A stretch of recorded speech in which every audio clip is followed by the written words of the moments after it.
Okay guys, so today I've got Steve Penrice from the Steve Penrice Archive. We're going to talk about, he's a historian, local historian here in the Cooper area, and so he keeps a lot of records and everything like that. I'm amazed and fascinated about what he does. I've put a link to his post on his Facebook page on here.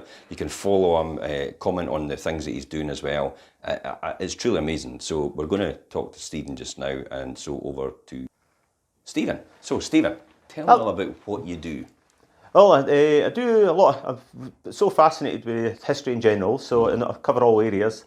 And I've been archiving for a lot of years. And I used to even record on cassette tape. That's how long ago I've been doing it. Old town worthies talking about history. Most people don't remember what cassette tapes No, are. I show you how long I've been doing it. Cassette tapes and video recorders. I've been recording people, town worthies talking about the 1920s even. Wow. Working in print works and such like, so I've got that all on cassette tape, and hopefully soon now with digital formats, I'm going to eventually try and get some digitisation of some of these things, and I'm also hoping to put photographs connected with what they're talking about, so it links it all together. I've also made an old model of Cooper in 1642. I'm so fascinated that I looked at the old map, I just couldn't get the idea of how Cooper looked. So I had to set about the process, me and my two brothers, and they knew about heights and things like that, hills. And I've built a model of Cooper in 1642 with all the little buildings, the Mercat Cross, as it was at the time. Can we see that on your Facebook page? You can see that on the Facebook page, and it goes on display for quite often as well. I'm also working the 1775 map at the moment. So I want to just get the whole feel of what Cooper was like then. That's how fascinated. I've also do other areas, all the outlying villages. I try to cover all the wee towns and villages that are forgotten. They don't have museums, they don't have anything like that, so the information is disappearing gradually, going into bins when people do house clearances. But now, luckily, a lot of the stuff's starting to come my direction now. There's a huge amount of stuff that gets thrown out. People don't realise it's old, like history old of photographs of the and Cooper everything like that, because there's nobody doing that kind of stuff. So you're the person that they could actually just go to and just say, look, I've got all this old stuff. I'm not really sure what it is. Is it something you'd be interested in keeping for the historical purposes? Yes, that's exactly what I do. And why is it important that we keep all this and know about this? Because once it's forgotten, once it's lost, nobody. I mean, people keep asking me about the little sleepy villages. And of course the information's gone. Well, that came to you about the church, didn't it? Yes, It says what's the history of the St Michael's Church and everything like that, and you just rattled everything off. I've got hundreds of files in the home on the shelves. They're all alphabetically ordered now during COVID. Nothing else to do. So, I started setting about building more bookshelves, but alphabetically ordering all the files. And as soon as I find anything to do with history, certain history, I can now stick it into that particular history album. I've got everything in towns and villages, so I've got all the archive sorted out like that. I've also got the Penrith Online Museum. Online Museum, yeah. And my main exhibition area now is the Corn Exchange in Cooper, which I'll be upgrading soon as well. Funding's starting to come in, and also recently got Paul Marshall done a crowdfunding for me to get a computer, because I was completely stuck during COVID to do stuff. Because this is all off your own back. I mean, this is all your resource, all your money and everything yes, you do for that. I mean, nobody else funds you, so it's just whatever funding I can get. I tend to just add to it and get the things that I can't get normally because it's too much. That's me. It's in 1996. That was me doing a thing for the Fife Herald. They wanted to follow up what I was doing maybe back then. That again shows you how long ago. Also in my archives, I've got I do old package advertisings and such like. And you wouldn't get away with that one nowadays, wouldn't you? Like a round trees, walnut, whip. And the lady's just about to eat it. So where did that come from then? Somewhere like Woolworths or that? No, this was, I was ironically in Edinburgh one day. And there was this building, a shop getting ripped apart. And I looked in the window, and I seen all this stuff lying on window ledges, old sweeties. So I've got the actual packs of sweets away back with 6D on them. I chapped in the window and asked what was happening, and it says, if you'd been here last week, it says we'd thrown everything else in the skip.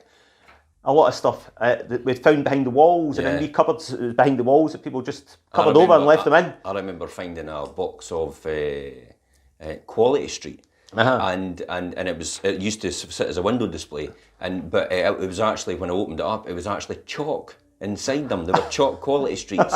They'd actually made them in the mould of that, but they were actually chalk itself. So it actually wouldn't melt in the window when they put them in for the display. That's another. These are all the tricks that they used at that time. What else have you got with you then?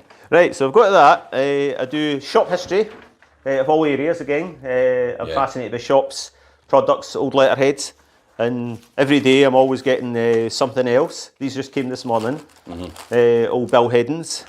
This I just got this week as well. Cooper Curling Club. I've seen it online for sale. Wow. And so lots of bill headings, old letters I've got from 1850s in the house. I say these have come in this week. Houghton Robertson. Yep. And various. So you probably know Leonard Lowe then. Because Leonard Lowe, Leonard Lowe. Yeah. So do you guys exchange information? Yeah, we'll speak to each other on Facebook and such like. That one's a business that's just changed hands, and rather than making new bill headings, they've stamped over the tops of the existing one. So these have just come in this week as well as old people finding an attic, old boxes and such like. So these are all valuable assets for when you do shop displays and such like. And these are lying up in people's attics. A lot of times they get thrown out if I don't salvage them. Yeah. But then I clean them up and use them for exhibitions.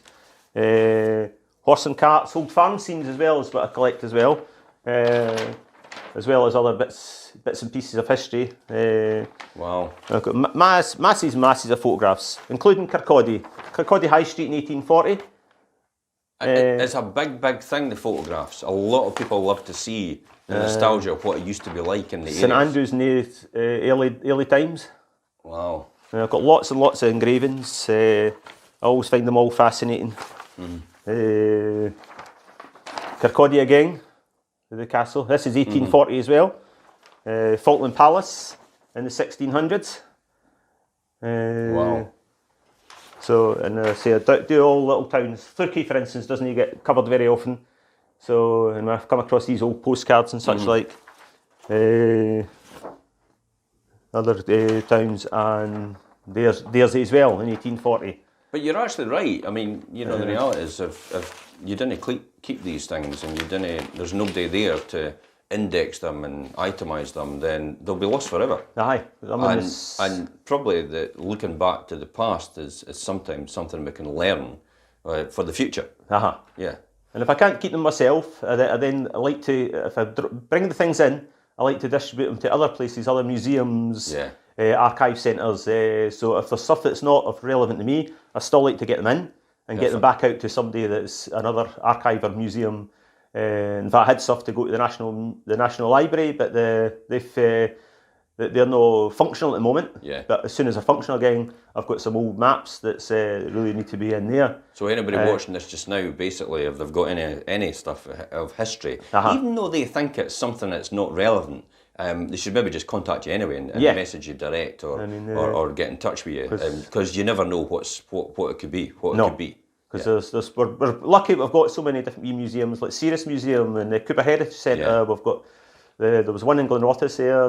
We've got lots of little museums that'll snap up stuff, but if not, I divert them because I've got stuff to give to Cooper Heritage as well. I've been giving them stuff during lockdown that's no relevant to myself, and it's but I mean, it's a majority. I've got my big archive myself. And most people will get in touch with the Facebook page. Yeah. Guys, that's Steve Penrice Archive. Please get in touch with him. Follow his page, message him direct if you've got any good stuff hidden in your attic or any treasure troves or anything like that, or anything you want to know anything about the local area, about the history of the area. He's the go-to person. And until next time, guys, I'm Jim Parker for Fife Properties TV.